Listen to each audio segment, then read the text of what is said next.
Hello, everyone, and thanks for joining us at this new Super Yacht webinar organized by the Stephenson Harwood Super Yacht team. My name is Ezio Maso, and I am the head of the Paris Super Yacht practice at Stephenson Harwood, and I specialize in transactional work. I'm pleased to co-host this event with my fellow partner, Max Lemanski. Max is a partner in the Stephenson Harwood London office, and he advises on a wide range of super yacht matters. Max usually acts for owners and charterers and assists them in resolving disputes arising from charter agreements, sale and purchase contracts, as well as under construction and refit contracts. In addition to his experience in advising and negotiating contracts for large projects, Max has significant experience in handling large-scale litigation in court and arbitration. Today's panel discussion will focus on key trends and issues to watch out for in charter arrangements. We're pleased that once again, we are joined by the external panelists who will share with us during a one-hour discussion their views on the current market. I'm sure that the conversation will be of great interest for all of us, and for this reason, I would like to thank them before we start.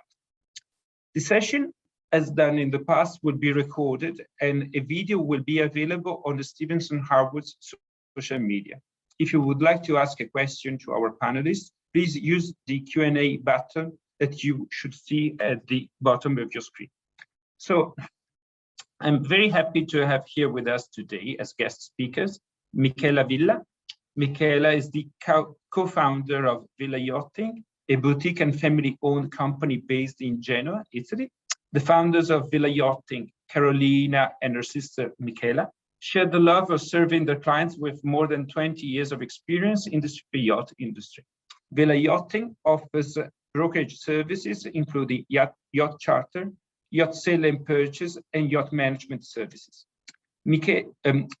South of Italy, Italy with the south of France is one of the top destinations during the summer season. And Michela will share with us her impression on the chartering activities in Italy for this summer. We have also here with us today Sinan Şenol. Sinan is a Turkish lawyer and co-founder of Şenol Somran, an Istanbul-based super yacht firm. Sinan has an extensive track record in the sale, financing, and dispute resolution of yacht-related matters, having trained at one of the leading Turkish law firms before starting his own firm with the other named partners.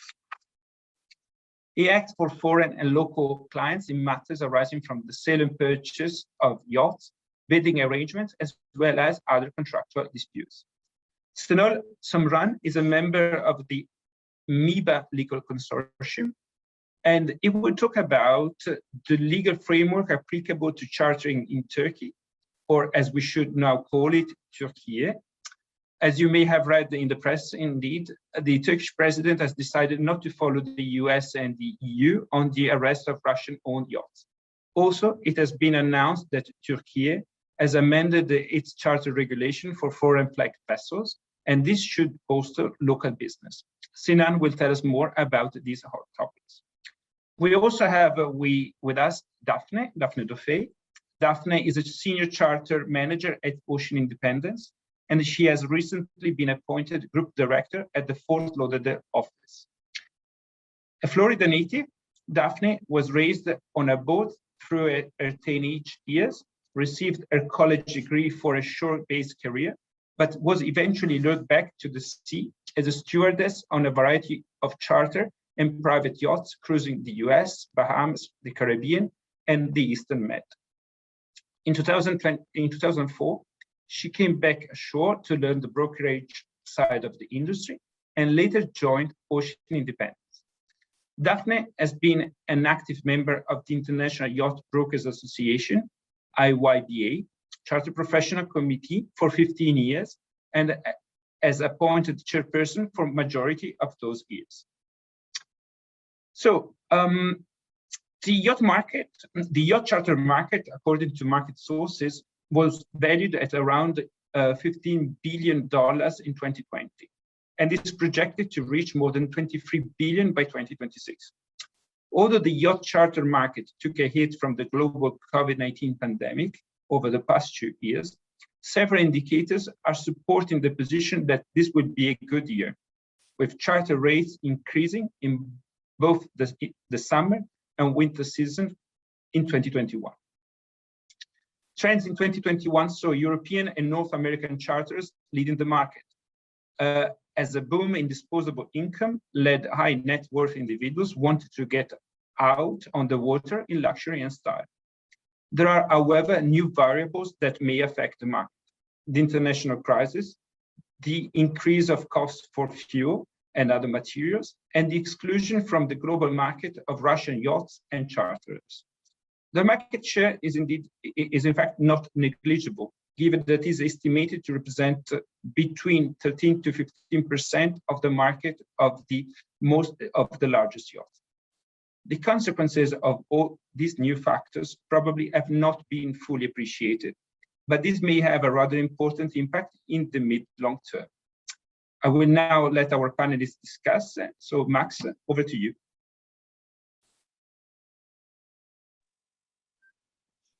Thank you very much, Ezio, for that very thorough introduction. I think the order is we're going to start with you, Michela. So please feel free to have the floor.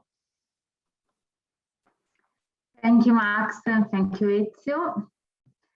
So when the world was getting ready to emerge from the health emergency caused by COVID-19 pandemic and headed towards an economic recovery that seemed promising, there is now the feeling that the last 2 years have been an epochal watershed for the international and economic and geopolitical scenario. And it's difficult to believe that the future holds us a return to business as usual. Our lives have undergone profound change, and the new world is now taking shapes, and also chartering market has been affected. So after two summers season affected by COVID outbreak, in February we assisted at another event that changed the world balance and the structure and the panorama of the yachting. With the invasion of Ukraine by Russians, many governments in fact implemented sanctions against a lot of wealthy Russians, while taking a particular interest to their super yachts that began to be arrested in various parts of the world, including Italy, and Russian owners are now facing problems paying for their yacht as bank accounts in Europe have been frozen. And indeed, I'm experiencing the same problem because I have a few Russian customers that are trying to book a charter, and really it's very difficult for them to book it and to send the payments. In fact,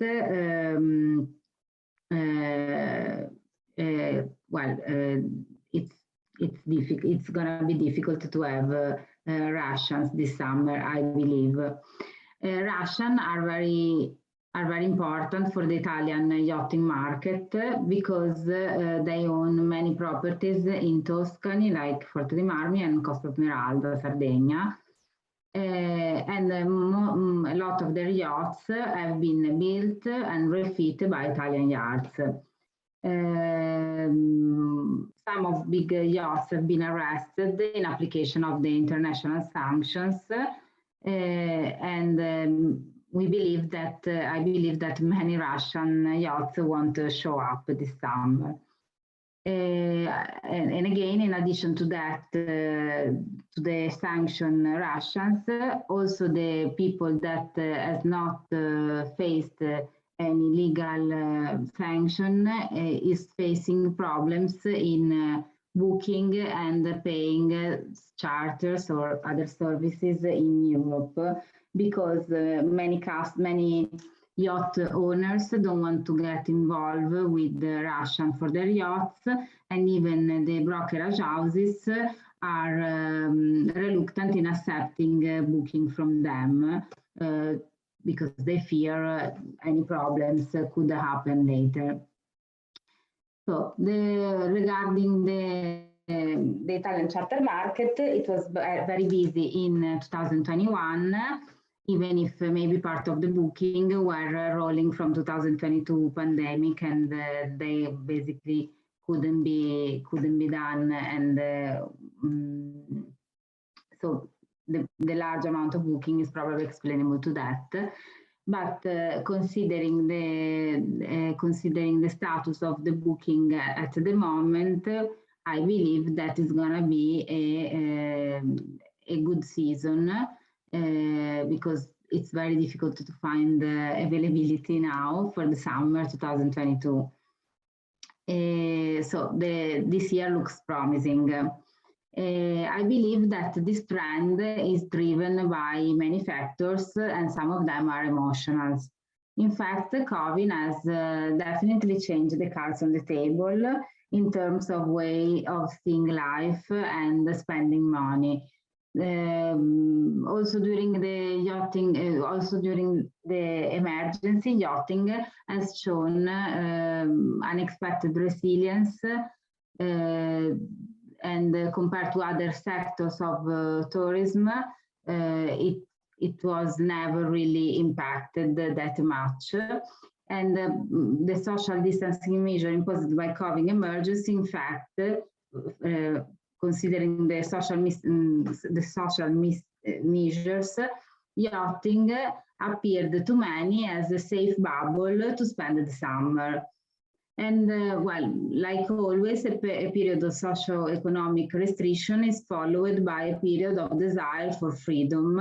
And for those who can, yachting is a manifestation of this desire to enjoy life to the max, because we don't know what the future can hold.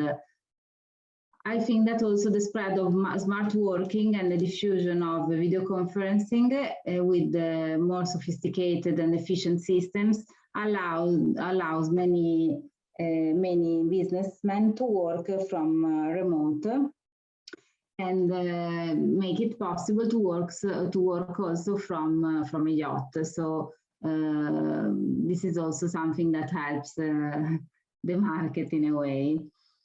In terms of countries from which I see the charters coming, my perception is that there is an increase of demand from US. Traditionally, Americans represent the greatest share of the market, and American celebrities love Italy and spend their summer between Sardinia and Amalfi Coast. And a couple of weeks ago, we had a big wedding from American celebrity Kourtney Kardashian with Travis Barker in Portofino, and they were spotted on board of a yacht of a famous Italian designer in Portofino. On the other side, the energy crisis due to the war represents also an important economical benefit for the Middle East owners and charterers, who might be willing to and able to spend more money on big yachts now that the oil prices are so high. And again, Italy and Italian coasts are a favorite destination also for this nationality that indeed spend their summers in Italian coast, and some of the yachts of the royal families have been spotted recently in Venice.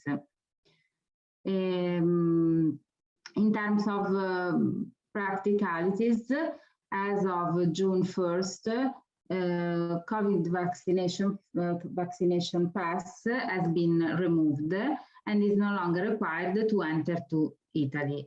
So as from June 15, other restriction will be lifted, and there are now very limited containment measure for COVID.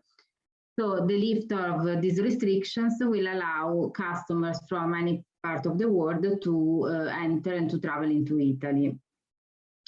Well, besides the beauty of the Italian coast and the favorable climate during summer, chartering in Italy is quite easy, considering the high level of services like marinas, shore services, delicious food and restaurants and bars in every region of the country, and of course, cultural and historical heritage. I would also like to mention that chartering in Italy is not subject to a license like for other countries as Greece and Spain. So even foreign flag yachts can charter without restrictions, with the only requirements of the application in commercial use that can be granted upon the submission of an application to the authorities prior the starting of the season. And since 2005, even private Italian flagged yachts are allowed to perform charters up to 42 days per year. And this is interesting both for charterers, because on this kind of charters, the VAT is not applied on the charter fee. And for owners, because the income from this kind of activity is taxed at the lower rate of 20%. So this establishment, this provision provides a boost to the yachting industry in Italian waters. Not so much for the mega yachts, but it's largely used by owners of yachts up to 30 meters. Do you have any questions? Thank you very much, Michela. I'm just going to run through a little Q&A box. Please, I should have said earlier that if anyone does have a question, then please type it in and we'll take a look. There's an interesting one. Do you think that the increase of costs of fuel would impact chartering in Italy? Very opposite, given the current problems with the fuel prices. What do you think about that, Michela? Well, obviously the conflict in Ukraine has a big effect on the price of the fuel in every country of Europe. But I think that, yeah, however, the Italian government adopted a measure a measure of tax cut in order to reduce this impact. And we hope that the same measure will be prolonged until the end of the summer in order not to impact too much the charter market. So I think that Italy in this sense is actually doing well. Okay, thank you very much. And perhaps a slightly more light-hearted question. Where would you recommend? Where's your favorite marina or area to charter a yacht in? Where would you go? Well, I would certainly recommend Genova, my city. I think it's a beautiful city and it's a bit underrated, but it's rich of history, historical palace. There is a nice offer also for high-end customers like charters, because there are nice restaurants and bars or clubs. Not so much nightlife, but nice, nice and pleasant activities. And the position is very strategical because it is perfectly in between south of France and Portofino. That is, of course, a very famous destination, and represents the perfect stopover for passengers visiting our beautiful Liguria. There is also there is also an international airport that allows to travel from every part of Europe, and with the stopover also from international flights. So it's very reachable, and there are many nice marinas that can berth yachts of any size. So Genova is the place to be, I think. Fair enough, fair enough. It's also a lovely place to get the train up to Monte Carlo, which I've done once before, which I'd recommend to everybody. Well, thank you very much, Michela. That's fantastic. I think we shall move on to our second speaker now, Sinan. So to tell us all things about the Turkish chartering market. So Sinan, over to you, please. Thank you, Max, for giving me the floor. And thank you also for this opportunity to give our audience information about the Turkish chartering trends. Actually, Turkey has become quite a popular destination over the last few years for chartering activity.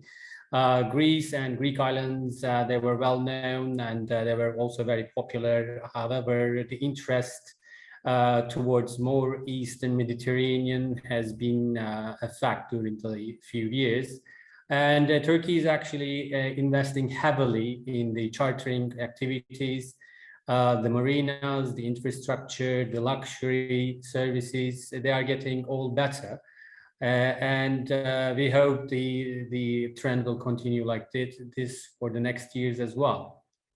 One of the obstacles before the chartering market in Turkey was the voyage restrictions between the Turkish ports for foreign flagged vessels.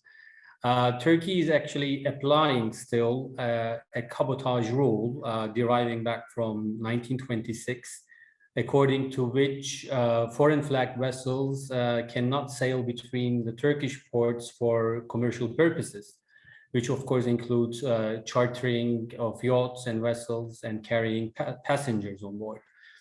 With a recent change in the respective law last year in July, the government now enables yachts with a size over 39 meters to sail between the Turkish ports with a permission. And in order to get such permission for large yachts, there should be a contribution fee paid to the Ministry of Tourism.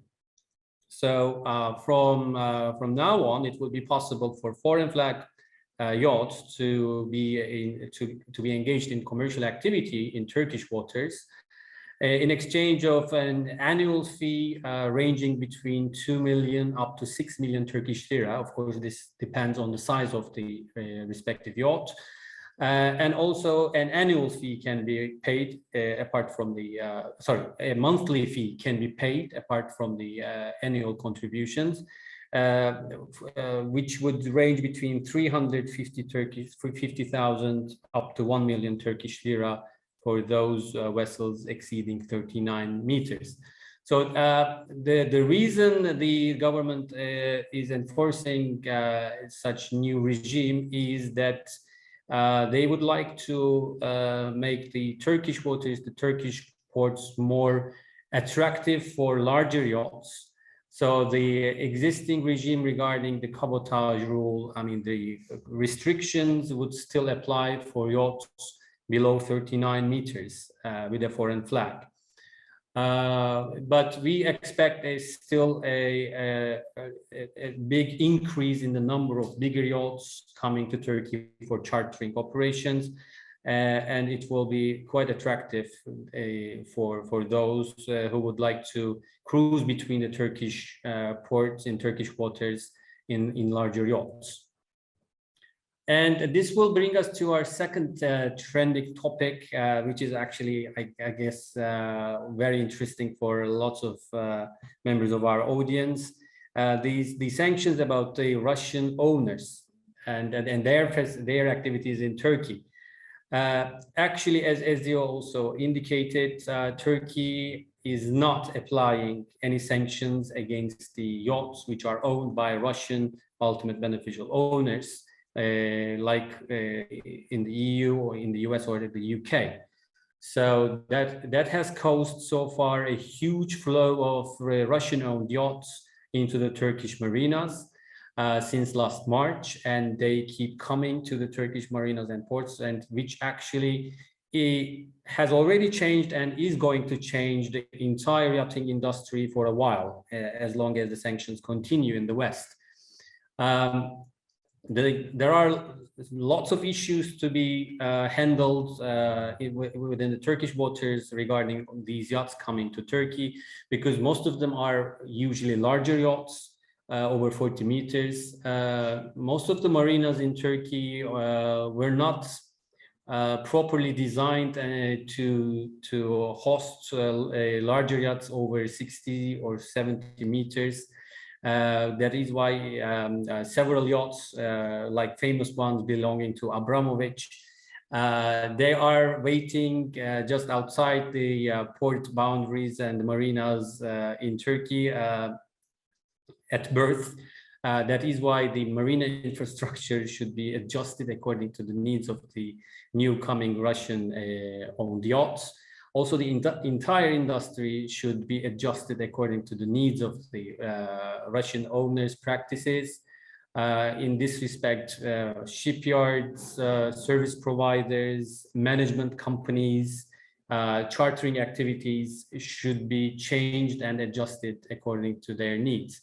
In this respect, we receive a lot of questions from management companies, from all individuals who are involved in the yacht service providing sector as to how we can address the needs of the new coming Russian owners' requests. And this is quite a challenging period for the entire Turkish market, not only lawyers, but as I said, all service providers are quite busy right now with addressing these needs. And also in terms of the chartering activity, it is very important to mention that in line with the new regulation, it is possible now for Russian-owned yachts to sail between Turkish ports if they are over 39 meters, as per the recent change in the law. And some owners are also asking as to whether or not it would be possible to turn into Turkish flag if their vessels are below 39 meters. And this is also a very trending topic, a regular question we receive from our clients, just because it is very attractive for those Russian-owned vessels to have the Turkish flag because they will stay in Turkey, in Turkish marinas for some time, and they would like to benefit from the incentives and advantages which the Turkish flag will present. So overall, we have seen so far a huge activity in terms of the Russian-owned yachts, and their chartering will become even more frequent as far as we see. They need to get also adopted to the Turkish way of business, because this is some change in the culture which they are probably used to in the Western Mediterranean. Things may go somehow differently in the Turkish market in terms of the services they receive. That is why it is a matter of time for those who are involved in the chartering business, because well, it requires some effort to get in line with the Turkish customs, with the Turkish port authorities. If they use Turkish crew and Turkish captains, it is a process actually to be followed. And we are here, we are trying to provide services also in terms of all these cultural differences. The Russian owners, so that the Russian owners get used to chartering in Turkish waters. And of course, we receive a lot of questions regarding the Russian-owned vessels. There are several variety of activities like company establishment, because lots of Russian owners who would like to have a Turkish flag needs to establish a Turkish company, and also in terms of bank accounts, in terms of escrow agency services, just because they need to arrange the money transfer. They need help, and well, it is a very lively currently a very vibrant market, which looks like to be this way for an indefinite period of time. So these are the most important trends right now in Turkey in terms of chartering, and I would appreciate if you have any questions. Thank you very much, Sinan. I mean, I suppose the most obvious question is, do you think the sanctions regime in relation to Russian UBOs or Russian-owned yachts is likely to change anytime soon? Well, I don't see it personally, because there was a reason that the Turkish government hasn't applied any sanctions on the Russian individuals so far. Just because Turkey would like to keep the balance, the neutral position between Ukraine and Russia, And at the same time, Turkey is hoping to bring in as more wealth as possible due to the problems in the economy at the moment. And Russian owners are seen as a source of individual wealth to be brought into Turkish market. And their yachts, actually, they create some kind of vibrant economy in terms of tourism, in terms of services, in terms of what other activities. That is why I don't expect the Turkish government to apply any sanction, any change in the legal regime towards the Russian owners in the near future. Okay. And I mean, is there anything in particular that Russian UBOs ask for when they come to Turkey? Well, as I mentioned, there is one particular name which is well known for everyone, which is who is Roman Abramovich, who has already brought 3 yachts into Turkey. And there are other names actually which are circulated among the agencies, among the service providers, and also several of them are our clients as well. They are asking questions as to how they can get insurance, how can they get class renewed, how can they get ESCO agency services. So they will keep coming presumably, and some of them are quite well-known names. But one thing we should also be aware of is the names who are in the sanction list in the UK, in the EU, in the USA. Also, the service providers in the Turkish market are quite cautious about them, because most of these providers are somehow linked with the Western markets. And if they break the sanctions in favor of these individuals who are in the sanction list, they will probably face problems in the West. That is why almost always people in the sanction list are taken care of very cautiously. And sometimes services are also not provided for those individuals. But apart from that, people doing regular business, not in the sanction list, it is quite a safe haven in Turkey. Sounds like a very busy time in the Turkish superyacht market. Well, thank you very much for that, Sinan. I appreciate that very much. I think next up is in fact me, so I'll introduce me. I'm Max Lemanski, a partner at Stephenson Harwood, based in London. I do all kinds of maritime things with a special love of the superyacht world. I'm going to be mercifully brief because I think you'd all much rather hear from Daphne and what she has to say from sunny Florida. I was just going to say this. I think one of the interesting things that we've seen in recent years is the sheer number of charter terminations that you get where people don't read the contract. So you have, I'm talking about in particular terminations which arise between the signing of the contract and then the actual start of the charter.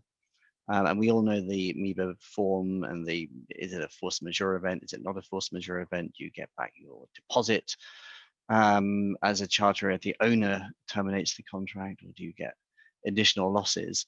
And then you also have situations which occur post delivery into the charter. So once the charter started, for example, I've had a case where somebody just got very cross with the service provided by the owner, and they just walked off, and they insisted that they were entitled to a full refund of their money, which obviously is a pretty difficult legal position.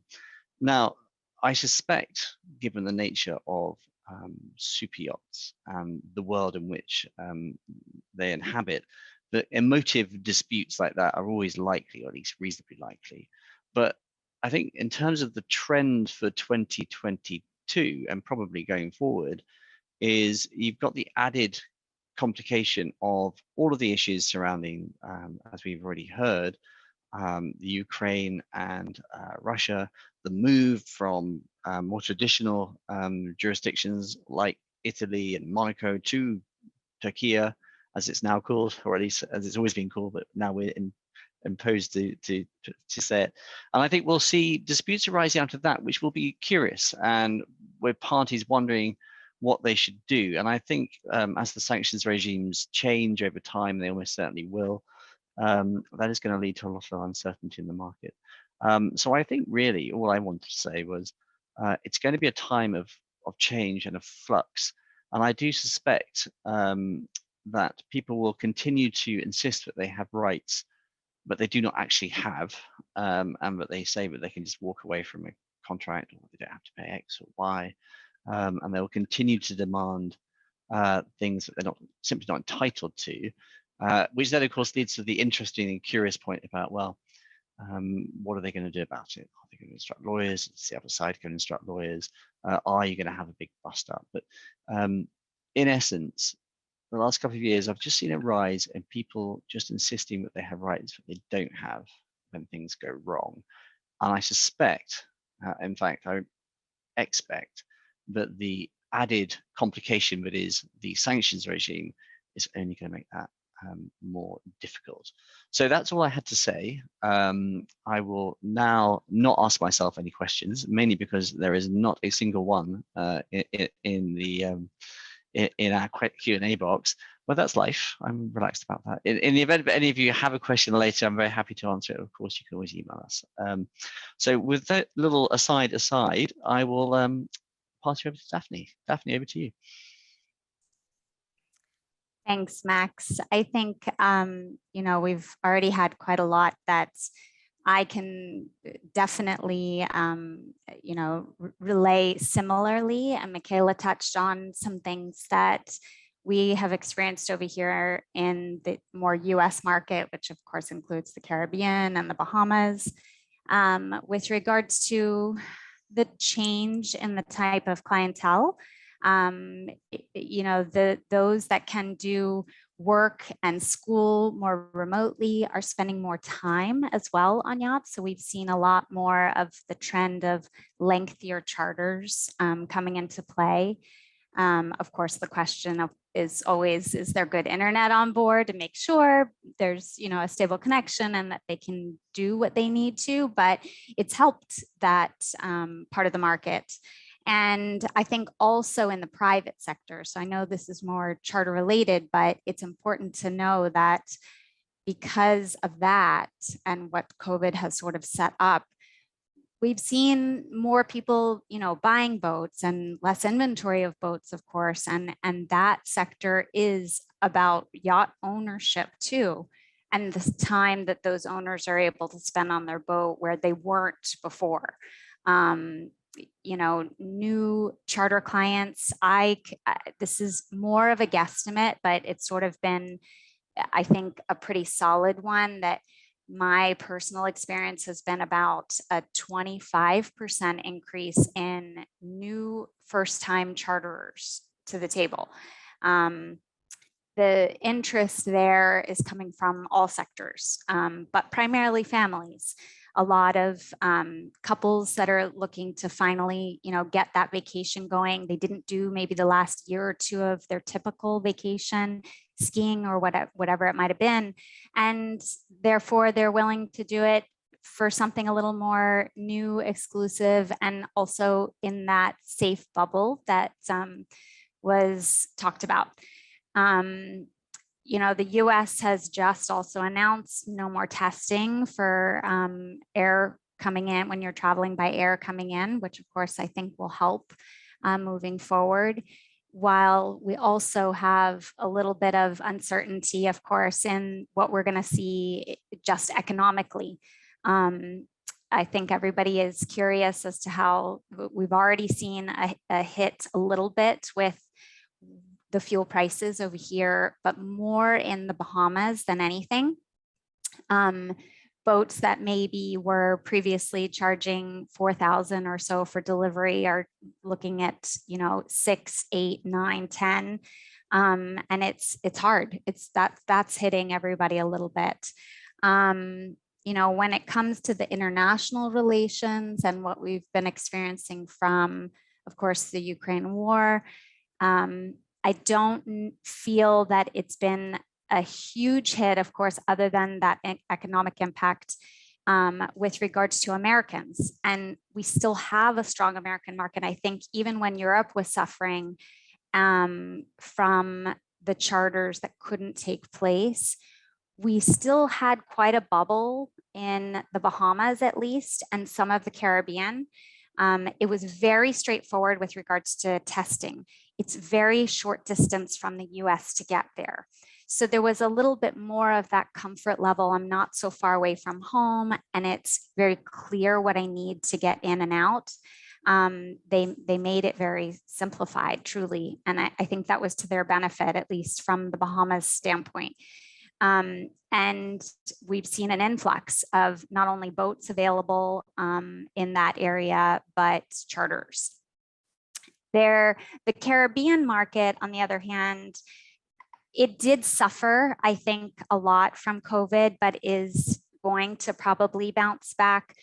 And the only reason for that, in my personal opinion, is because each of the Caribbean islands are governed differently and independently. So they had different rules for getting in and out, which made it not only complex for the typical European visitor, because there were not as many direct flights. They might have to go to stop over to one island that requires one type of entry, stay there long enough to be able to get the next test to go to the next one.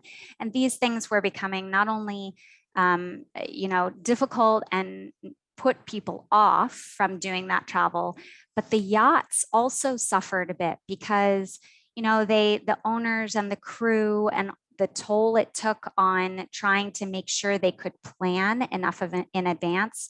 Itineraries were difficult and challenging for captains. The costs were being fought and battled. Charters and brokers felt that the owner should make sure the crew were safe and COVID-free. So all that testing down there was thousands of dollars prior to each charter.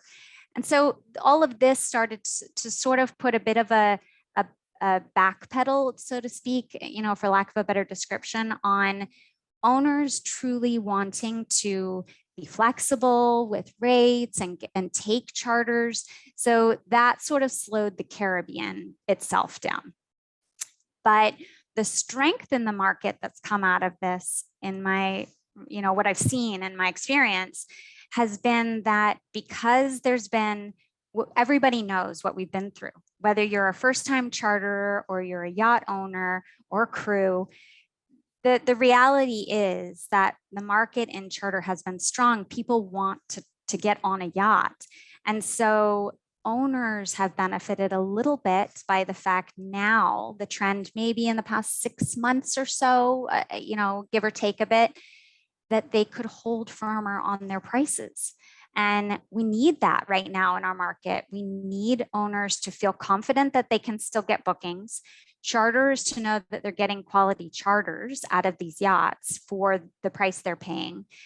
But that has to keep our inventory. Otherwise, we will lose yacht owners who want to charter their boats. And we need them right now. I mean, that to me is a crux that we don't want to be in. The Med, as Michela said, is strong, especially, moving out of last summer. This summer, we're seeing very little inventory left already. And I think a lot less of it are the rebookings and new bookings, but people missed being there. So of course, we've seen a difference with at least us starting a little bit stronger first and carrying through, and now where that's developing into further off places. In general, I think when we see the COVID part of things moving away, hopefully from the main topic, Max, you touched on how much, the legal entity of everything has been necessary and used a lot more in all capacities. And for us too, in charter, we've seen a lot of, calls to the maritime attorneys that really need to help our owners or charters come up with language that everybody agrees in an unusual new situation. So we've all had to adapt. And I think we've been able to, for the most part, those of us who know, the business enough and we want to get to the bottom line and work together, we've been able to do it. So one thing I can say is that I am seeing a bit of a trend also with yacht owners moving away from the use of COVID addendums specifically. You know, some will agree maybe for a shorter rescheduling period instead of 12 months, 6 months. And, you know, I'm curious now to know what we will see over truly the next 12 months, at least by the end of this year, with regards to, you know, ownership. And we can't really say, oh, well, the industry is going to put a standard on this, because it comes down to each individual owner. So that, you know, other than that, that's hopefully in a nutshell our side of the world and the effects that, you know, it's had. The US market, of course, even as the New England market was similar in last summer, being very close to home, not having to truly test other than maybe to get on the boat with the crew. But we did see an uptake in the New England season for summer as well as this summer too. Yeah. Well, thank you very much, Daphne. I mean, it's been super complicated, isn't it? And I wonder if I think that crewing has been such a difficult point, and maintaining crews, which I think is often overlooked, isn't it? People forget about the poor crews, but it's very hard for them. Sometimes that obviously they get COVID, or sometimes they just can't get there in time, and it causes havoc. And I found that very interesting what you were saying about the islands and getting to the different jurisdictions within the Caribbean, and how difficult that must have made it. I imagine it must have been an absolute nightmare. Well, it's, you know, it's shorter distance between those islands in the Caribbean than, for instance, what I know was also existing in Europe, you know, between France, Italy, Greece, everywhere. So it's that makes an itinerary very challenging. Top tip for new cruise destinations, most popular, or where do you think people are going to go in 22? So I think a lot of people who are looking for new places, if they're experienced charters more so, they do want to go somewhere new. And if they've spent more time on a boat in the past even 2 years, they say, okay, that new place is probably somewhere. So far, the trend I'm seeing is Central America. You know, the Belize, Panama, Costa Rica regions, you know, Pacific side for Costa Rica, and then, you know, more Caribbean, Atlantic side for the other regions. They've also, those areas, those countries have also made it a little bit easier. They've been marketing themselves, approaching our industry and saying, you know, our doors are open, we want boats to come. And so that's helping. But getting boats there can be challenging. You know, it's usually a pass through. You're transiting somewhere. An owner is going either to Alaska, which has also, you know, been very popular over the last several years, even though it's a little bit more finite with, you know, what boats can actually charter there. But the area, when you have a boat at least a month or two in Central America, I think it's been definitely a capitalization for a yacht owner if they do it enough in time. And then further off, you know, we do see some that are still wanting to really go South Pacific, Maldives, Seychelles, and those regions have become a little bit more, I think people have become open-minded to it, because once you have a few that have gone and done it and experienced it, and you know you can get on a boat that knows the region, that really helps. You know, we saw that with Norway, for example, and a few boats that stayed there for many years. And so that really started to become very popular. But, you know, from the sector of Americans that I'm seeing wanting to go out abroad, it's definitely that Central America area, I think. So crew knowledge, and I guess in particular, the skipper's knowledge of the local area is kind of critical for a great charter, right? It is, and being resourceful. You know, I had a yacht that went through, and it was the captain's first time, and he banged it out of the park. I mean, he had the right contacts. He had, you know, a local agent on the ground that really helped with itinerary planning and the shore-based activities, and a lot of the things that could be partnered along with making for a fun trip. And you wouldn't have even known, apparently, from the client's feedback. Okay. Oh, good for them. Good for them. Yeah. Okay, well, thank you very much, Daphne. I'm just looking through. We do actually have one extra question, which is, this one's for you, Michela. With some of the Russian-owned yachts arrested, what are the effects that you've seen on the crew? Yeah, again, a pretty good question. Yes, well, we also deal with the crew. Actually, we are also a recruitment agency, and actually, a few of my customers, let's say a few of my crew, have been working for a long time on Russians owned yachts, and they all lost their job in the past months. But fortunately, they were actually, well, the impact is not so strong because this year is so difficult to find crews, so they found work somewhere else. I don't know if for you is the same, Daphne, but for us, finding crew this summer is really, really tough. So fortunately, these people could find a job, but yeah, there were many Russian-owned yachts that left home a few crew this spring. Okay. Well, if things don't work out in the law, Ezio, we can go and crew a couple of yachts, right? I'm not sure I'd be very good at it, but I suppose you never know. Okay, well, therefore, those are all of our questions answered. Yep, we've got all of them. So thank you very much to those of you who've taken the time to ask a question as well.